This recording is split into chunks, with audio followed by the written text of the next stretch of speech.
ఇంటి ఆవరణలో ఎలాంటి చెట్లు ఎట్టి పరిస్థితుల్లో పెంచకూడదు, అలాగే గృహంలో ఏ వస్తువులు ఎట్టి పరిస్థితుల్లో నేల మీద ఉంచకూడదు, గృహం ఆవరణలో ఎలాంటి చెట్లు పెంచకుండా ఉన్నట్లయితే సకల శుభాలను సిద్ధింపజేసుకోవచ్చో నేటి పరిష్కారాలు అనే అంశంలో పరిశీలిద్దాం. సహజంగా అందరూ ఇంటి ఆవరణలో తులసి మొక్క, ఉసిరిక చెట్టు వీటిని ఏర్పాటు చేసుకుంటూ ఉంటారు. అలాగే మారేడు మొక్క లక్ష్మీ స్వరూపం, పరమేశ్వరుడి అనుగ్రహాన్ని కలిగింపజేస్తుంది. మారేడు మొక్క ఇంటి ఆవరణలో పెంచుకుంటారు. అలాగే నాగవల్లి, తమలపాకుల తీగని ఇంటి ఆవరణలో పెంచితే చాలా మంచిది. కానీ కొన్ని ప్రత్యేకమైన చెట్లు ఎట్టి పరిస్థితుల్లో ఇంటి ఆవరణలో పెంచకూడదని ప్రామాణిక గ్రంథాల్లో చెప్పడం జరిగింది. వాటిలో ముఖ్యమైనటువంటి చెట్టు జిల్లేడు చెట్టు. జిల్లేడు చెట్టు ఎట్టి పరిస్థితుల్లో ఇంటి ఆవరణలో పెంచకూడదు. అలాగే నిమ్మ చెట్టు ఇంటి ఆవరణలో పెంచకూడదు. అదేవిధంగా రేగి చెట్టు కూడా ఇంటి ఆవరణలో పెంచితే ఇబ్బందికర పరిస్థితులు ఎదురవుతాయి. చింత చెట్టు, ఈత చెట్టు, ఈ చెట్లు కూడా ఇంటి ఆవరణలో పెంచకూడదు. అలాగే పత్తి చెట్టు, వెదురు చెట్టు వీటిని కూడా ఇంటి ఆవరణలో లేకుండా జాగ్రత్తగా చూసుకోవాలి. అలాగే కొంతమంది గోరింటాకు కావాలని గోరింటాకు చెట్టుని ఇంటి ఆవరణలో పెంచుతూ ఉంటారు. గోరింటాకు చెట్టును కూడా ఇంటి ఆవరణలో పెంచకూడదు. ఆవరణ బయట మాత్రమే గోరింటాకును పెంచుకోవాలి. కాబట్టి ఇంటి ఆవరణలో ఎలాంటి చెట్లను పెంచకూడదో వాటిని ఎట్టి పరిస్థితుల్లో పెంచకుండా తులసి, ఉసిరిక, మారేడు ఇలాంటి వాటిని ఏర్పాటు చేసుకోవటం ద్వారా సకల శుభాలను సిద్ధింపజేసుకోవచ్చు.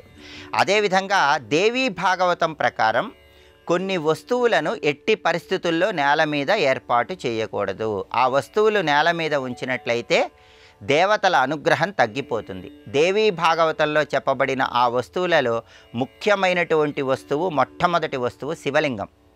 శివలింగాన్ని ఎప్పుడైనా సరే శుభ్రం చేసుకునేటప్పుడు పొరపాటును కూడా నేల మీద ఉంచకూడదు. దాన్ని ఎత్తైన ప్రదేశంలో ఉంచి మాత్రమే శివలింగాన్ని శుద్ధి చేసుకోవాలి. అలాగే శంఖాన్ని కూడా ఎట్టి పరిస్థితుల్లో నేల మీద ఉంచకూడదని దేవీ భాగవతంలో చెప్పడం జరిగింది.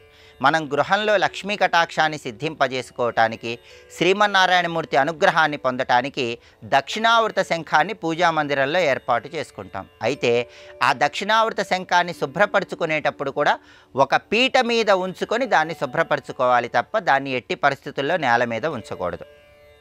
అలాగే దేవీ భాగవతం ప్రకారం గంట ఎప్పుడూ నేల మీద ఉండకూడదు. గంట నేలను తాకకుండా పూజా మందిరంలో జాగ్రత్త పడాలి. అలాగే బంగారం కూడా నేలను తాకకూడదు. బంగారు పుష్పాలతో భగవంతుని పూజిస్తున్న, బంగారానికి సంబంధించిన ఏవైనా వస్తువులున్నా అవి ఎట్టి పరిస్థితుల్లో నేలకు తాకకుండా చూసుకోవాలి. అలాగే తులసీ దళాలు కూడా నేలకు తాకకూడదు. మనం విష్ణు పూజ కోసం తులసి దళాలు కోసుకుని వచ్చినప్పుడు వాటిని ప్రత్యేకమైన పళ్ళెంలో ఏర్పాటు చేసుకోవాలి. అవి నేలకు తాకరాదు.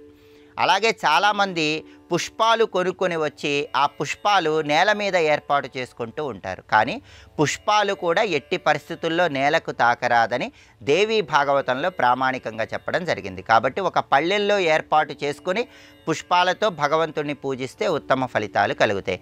ఒక్క పారిజాత పుష్పాలు మాత్రమే నేల మీద పడినవి తీసుకొని పూజకు వినియోగించుకోవచ్చు.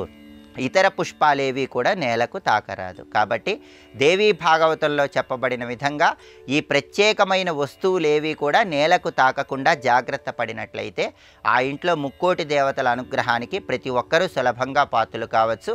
ఇంటి ఆవరణలో పెంచే మొక్కల విషయంలో కూడా తగిన జాగ్రత్తలు తీసుకోవటం ద్వారా సకల శుభాలను సిద్ధింపజేసుకోవచ్చు.